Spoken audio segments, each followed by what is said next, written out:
Good evening everyone. नमस्कार नमस्कारम। मैं कार्तिक गुप्ता आप सभी का इंग्लिश विद कार्तिक सर के ऑफिशियल यूट्यूब चैनल पर बहुत बहुत स्वागत करता हूँ।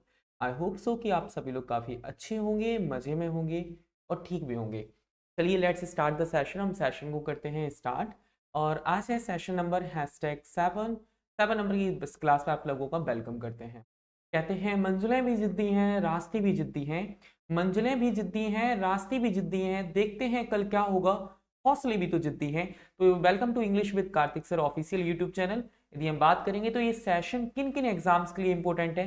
ये सेशन एग्जैक्टली में BPSC, KVS, NVS, DSSB, SSC, CGL, CPO, CHSL और स्टेनो एंड बैंकिंग एग्जाम्स के लिए इंपॉर्टेंट है, आईबीपीएस एंड क्लर्क को लेकर। ओके, चलिए ये स्टार्ट करेंगे सेशन को हम करेंगे तो कंटेंट क्या क्या होगा। हम इसमें 10 वर्ड्स को कवर अप करेंगे एंड 10 वर्ड्स होंगे, 10 इडियम्स होंगी एंड 10 वन वर्ड सब्स्टिट्यूशन होंगे। क्या आप सभी लोग रेडी हैं? आई होप सो कि आप सभी लोग रेडी होंगे।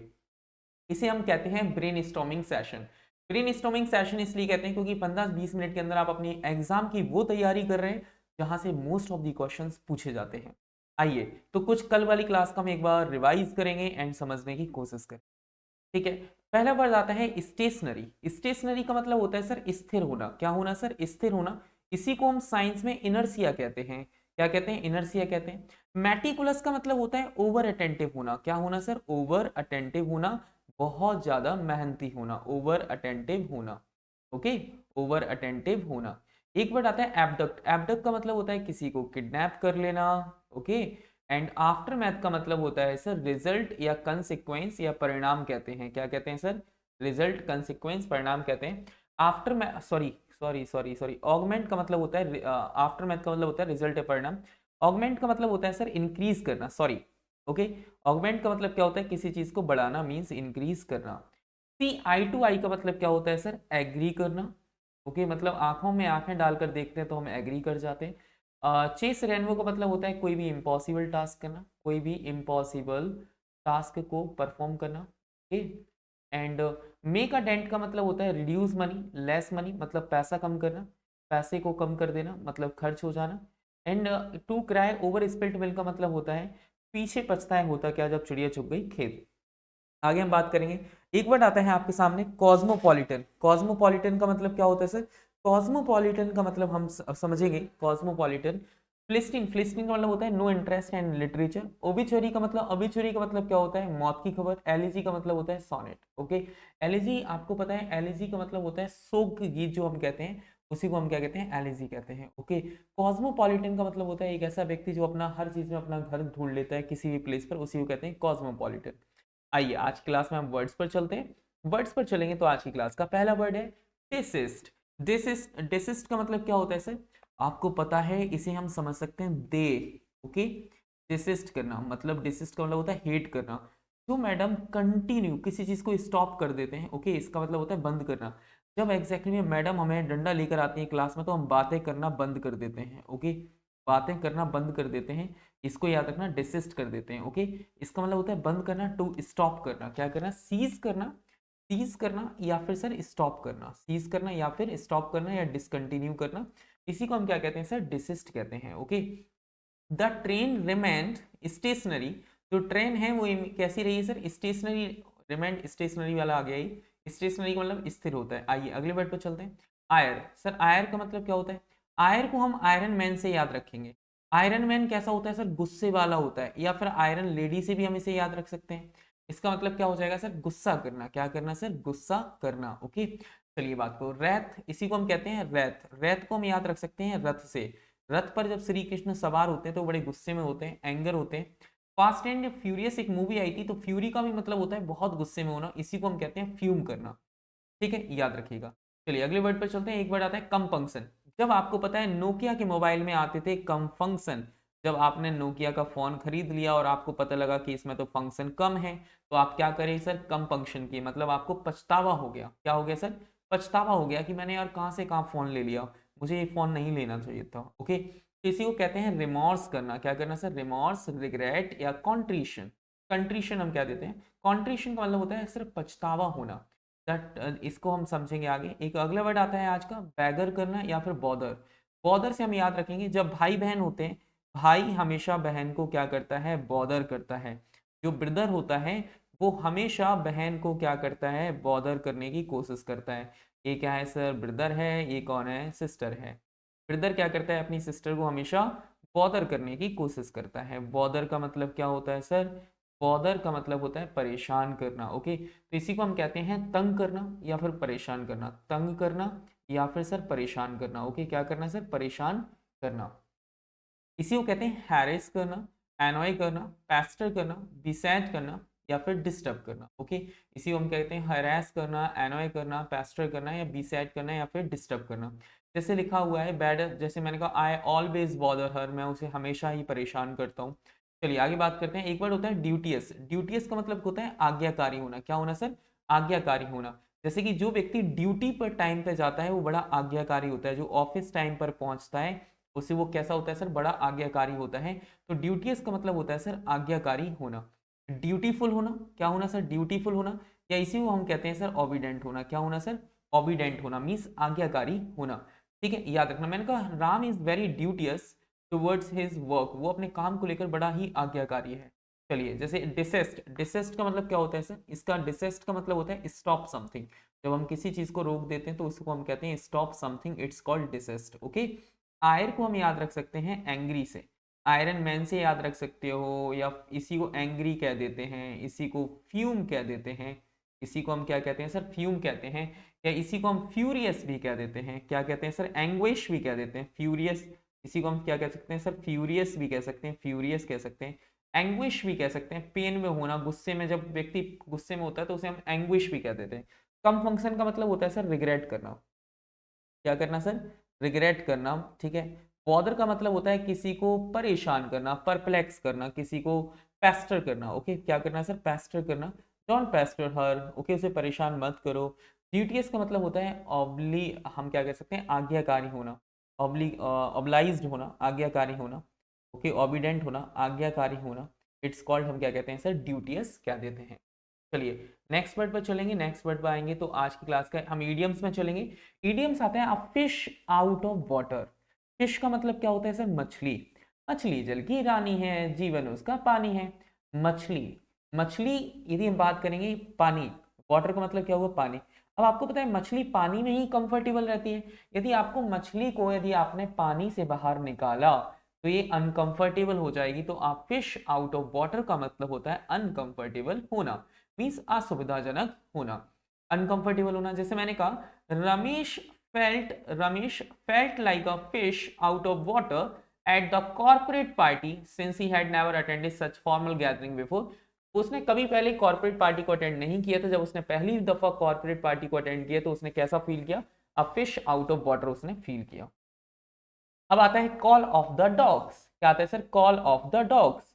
Call off the dog, call of का मतलब होता है सर बंद करना। कॉल ऑफ एक फ्रेजल वर्ब होती है, कॉल ऑफ एक फ्रेजल वर्ब होती है। सर कॉल ऑफ का मतलब क्या होता है सर, कॉल ऑफ का मतलब होता है किसी चीज को बंद करना। क्या करना सर, किसी चीज को बंद करना, इसी को हम कहते हैं सर कॉल ऑफ करना। उसने डॉग्स का मतलब होता है कुत्ते। जब हम किसी की निंदा करते हैं तो हम कुत्ते ही कहते हैं, तो मतलब इसका मतलब होता है टू स्टॉप क्रिटिसाइजिंग। आजकल हमने उसे कुत्ता बुलाना बंद कर दिया, मतलब निंदा करना हमने उसकी बंद कर दी है। टू स्टॉप क्रिटिसाइजिंग और अटैकिंग समवन की मतलब किसी को क्रिटिसाइज करना, किसी को अटैक करना, बंद करना, इसी को हम कहते हैं कॉल ऑफ द डॉग्स कहते हैं। The manager asked the reporters, manager ने रिपोर्टर से पूछा to call off the dogs and stop criticising the young cricketer, कि आप बंद करो, रिपोर्टर्स से उन्होंने कहा बंद करो यंग क्रिकेटर्स को क्रिटिसाइज करना। मैनेजर ने पत्रकारों से कहा कि वे युवा क्रिकेटर की आलोचना करना बंद करें। चलिए, एक होता है सर बेकर्स डजन। बेकर का मतलब क्या हुआ सर, एक है बेकर, प्लस में डजन का मतलब है 12। तो 12 बराबर 12 प्लस में एक कितना हो जाता है, 13। तो आप बेकर्स डजन का मतलब होता है संख्या में 13 होना। जैसे मैंने कहा जब भी मैं वहां से एक 13 किताबें खरीद कर लेकर आया हूं, तो जब भी हमें ऐसा कहना होगा तो हम क्या करेंगे, I bought a baker's dozen of books from Delhi, कि मैंने दिल्ली से 13 किताबें खरीदी हैं। इसी का मतलब क्या हो जाता है सर, बेकर्स डजन। क्या होता है, बेकर्स डजन। 13 होना, संख्या में 13 होना। कहते हैं 13 इन नंबर। जैसे the shopkeeper gave me a baker's dozen of eggs instead of 12, उसने 12 की जगह मुझे 13 अंडे दिए, दुकानदार ने मुझे 12 की जगह 13 अंडे दिए, तो क्या लिखेंगे, the shopkeeper gave me a baker's dozen of eggs instead of 12। चलिए आगे हम कहते हैं ब्रोकन रीड। ब्रोकन का मतलब क्या होता है सर, किसी को तोड़ना। रीड का मतलब होता है किसी की रीड की हड्डी तोड़ दी आपने। ब्रोकन रीड का मतलब होता है अविश्वासी पर्सन, और अनरिलायबल पर्सन, एक ऐसा व्यक्ति जिस पर भरोसा नहीं किया जा सकता, अविश्वासी व्यक्ति हम इसे कहते हैं। एंड अनरिलायबल और अनडिपेंडेबल पर्सन, एक ऐसा व्यक्ति जिस पर आप भरोसा नहीं कर सकते, उसी को अविश्वासी व्यक्ति कहते हैं। Depending on him for financially help is like leaning on a broken read. उस पर आर्थिक सहायता के लिए निर्भर रहना कमजोर सहारे पर टिकने जैसा है। ओके, चलिए अगले वर्ड पर चलते हैं, चीक बाय चाउल। चीक का मतलब क्या होता है सर, गाल। ओके, गाल जो आपके गोरे गोरे हैं। चाउल का मतलब होता है जबड़ा। ओके, जो कि आपका बहुत ही प्यारा है, आपकी स्माइल बहुत प्यारी करता है। तो चीक बाय चाउल का मतलब क्या होता है, गाल और जबड़ा हम कह सकते हैं वेरी नियर होना, बहुत ही पास होना, बहुत नजदीक होना। इसी को कहते हैं द सिलम्स। द सिलम्स का मतलब होता है जो बस्तियां होती है, झुग्गी झोपड़ी, झुग्गी झोपड़ी। तो सिलम्स का मीनिंग याद रखना सर, सिलम्स का मतलब होता है झुग्गी झोपड़ी। ओके, सिलम्स का मतलब होता है सर झुग्गी झोपड़ी। ओके, झुग्गी झोपड़ी आप कह सकते हैं सर, झुग्गी झोपड़ी आप कह सकते हैं। चलिए, और आपको पता है एक वर्ड होता है sky scraper. Sir sky scraper का मतलब क्या होता है सर, स्काई स्क्रैपर का मतलब होता है सर, स्काई स्क्रैपर का मतलब होता है क्या करना सर, स्काई स्क्रैपर का मतलब होता है गगनचुंबी इमारतें। मतलब ऐसी इमारतें जो बड़ी बड़ी होती हैं, गगनचुंबी इमारतें। तो उन्हीं को हम क्या कहते हैं सर, उन्हीं को हम कहते हैं स्काई स्क्रैपर। ओके, तो इसी को कहते हैं the slums and the sky scraper stand by joule in this city. इस शहर में झुग्गियां, गगनचुंबी इमारतें बिल्कुल पास पास खड़ी हैं। अब फिश आउट ऑफ वाटर का मतलब होता है असहज होना, अनकंफर्टेबल होना, असहज होना। कॉल ऑफ द डॉग्स का मतलब क्या होता है, to stop criticising. To stop criticising मतलब क्रिटिसाइज करना बंद करना, to stop criticising. To stop criticising. अब बेकर्स डजन का मतलब होता है संख्या में 13। ओके, एंड ब्रोकन रीड का मतलब होता है अनरिलायबल पर्सन, अविश्वसनीय होना, जिस पर भरोसा नहीं किया जा सकता, अविश्वसनीय होना। ओके, एंड चीक बाय चाउल का मतलब होता है sir very near, very near. तो सभी लोग प्लीज एक बार सेशन को लाइक भी कर लीजिएगा, सेशन को लाइक कर लें, शेयर कर लें, और खूब सारा प्यार इस सेशन को देते रहें। A lots of love give is given to this session. इस सेशन को बहुत सारा प्यार देते रहें, और ये सेशन आपके लिए ही है। हर दिन कोशिश करता हूँ 9 बजे आऊँ, कभी इमरजेंसी हो जाती है तो नहीं आ पाता, लेकिन ऑब्वियस सी बात है, मैं कोशिश करूंगा कि अब कोई भी गैप आपके साथ ना हो। एनी सिचुएशन आते हैं। कल वाली क्लास में कुछ हमने जल्दी जल्दी से वन वर्ड सब्स्टिट्यूशन पढ़ लिए थे, तो आज हम उन्हें बहुत प्यार से पढ़ेंगे। कॉस्मोपॉलिटन। तो कॉस्मोपॉलिटन का मतलब होता है एक ऐसा व्यक्ति जो पूरे संसार भर को अपना देश मानने वाला हो। ओके, जैसे श्रद्धा कपूर, एक कॉस्मोपॉलिटन एक आती है मैगजीन। ओके, तो कॉस्मोपॉलिटन का मतलब होता है a citizen of the world, a person who can make himself और herself feel at home in any country. एक ऐसा व्यक्ति जो किसी भी शहर में अपनी ही चीजों को मान लेता है, उसी को हम कहते हैं कॉस्मोपॉलिटन। आइए, the city of New York. The city of New York is known for its cosmopolitan culture where people from different background live and work together। कि मतलब न्यूयॉर्क के अंदर अलग अलग बैकग्राउंड से लोग आते हैं और एक साथ मिलकर काम करते हैं। चलिए एक वर्ड आता है सर फिलिस्टीन। सर फिलिस्टीन का मतलब क्या होता है, सर फिलिस्टीन का मतलब हम कह सकते हैं, इसका मतलब होता है no interest in art and culture. एक व्यक्ति जिसको आर्ट एंड कल्चर में कोई भी इंटरेस्ट नहीं होता, उसी को हम फिलिस्टाइन कहते हैं। सर फिलिस्टाइन का मतलब क्या होता है, फिलिस्तीन से हम याद रख सकते हैं कि फिलिस्तीन के लोगों को कोई भी लिटरेचर में इंटरेस्ट नहीं था। ओके, वो सिर्फ लड़ाकू हुआ करते थे। इसका मतलब होता है जिसे कला और कलात्मक चीजों की समझ ना हो, उसे हम फिलिस्तीन कहते हैं। One who does not care for literature और आर्ट, एक ऐसा व्यक्ति जिसे लिटरेचर और आर्ट की कोई भी कद्र नहीं होती, इसे हम फिलिस्तीन कहते हैं। He is such a Philistine that he fell asleep during the Shakespearean play। Okay, याद रखिए। एक वर्ड आता है अवेचुरी। अवेचुरी का मतलब क्या होता है, मतलब अवेचुरी को हम कहते हैं मतलब इंफॉर्मेशन ऑफ डेथ, जो मृत्यु की सूचना होती है, उसी को हम कहते हैं ऑब्ituary कहते हैं। Notice of a death of a person, एक ऐसे व्यक्ति की डेथ और पर्सन की death. Printed notice of somebody's death, किसी की मौत की खबर निकलती है। Notice of person death, that इसको कहते हैं ऑब्ituary। The newspaper published on the newspaper published an obituary honoring the life and achievements of the famous scientist. obituary कहते हैं। एक बार होता है एलिजी, एलिजी का मतलब होता है शोक गीत। ओके, एलिजी किसी की डेथ पर लिखी जाती है, लैमेंट करके लिखी जाती है, दुखी के पलों को बताने के लिए, उसे हम कहते हैं मातम गीत। Okay, a poem of lamentation on the death of someone loved and admired. Okay, तो इसी को कहते हैं the poet composed an elegy in memory of his late friend. Okay, इसी को हम क्या कहते हैं, एलिजी कहते हैं। तो एक बार ये रिवाइज कर लेंगे। कॉस्मोपॉलिटन मतलब एक ऐसा व्यक्ति जो पूरी दुनिया को अपना घर मानता है। ओके, एंड फिलिस्टीन का मतलब क्या होता है, no interest in art and culture. Obituary का मतलब होता है the notice of death.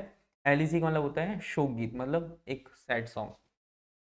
Colleague का मतलब होता है साथ करने वाला, साथ में काम करने वाले व्यक्ति को कलीग कहते हैं। मॉर्टल का मतलब होता है रिलेटेड टू डेथ। पोस्टमार्टम का मतलब होता है an examination of a body, dead body, जैसे पोस्टमार्टम कहते हैं। ड्रॉ का मतलब होता है a game in which no one wins, that is called draw कहते हैं। क्यूरेटर का मतलब होता है one who is in charge of museum, art and gallery, it's called curator. Okay fine, चलिए। एंड ये इंपॉर्टेंट कुछ वर्ड्स थे, इनको आप याद कर लीजिएगा। इस क्लास की पीडीएफ के लिए आप English with Kartik sir official Telegram channel को आप जरूर ज्वाइन कर लीजिएगा। बाकी जो मुलाकात होगी वो होगी आपसे नेक्स्ट सेशन में। जब तक के लिए टाटा बाय बाय, हंसते रहिए, मुस्कुराते रहिए, खुश रहिए। एंड ज़्यादा information, thank you so much. And ज़्यादा इन्फॉर्मेशन के लिए आप एसजीआई कॉम्पिटिशन क्लासेस को भी आप सब्सक्राइब कर सकते हैं। वहाँ पर भी मेरी क्लासेस होती हैं। यदि आप ग्रामर की कोई क्लास लेना चाहते हैं या रेगुलर मेरी क्लासेस लेना चाहते हैं तो शाम को 4 बजे एसजीआई कॉम्पिटिशन क्लासेस के ऑफिशियल यूट्यूब चैनल पर आप मेरे साथ जुड़ सकते हैं। Thank you so much, bye bye, take care.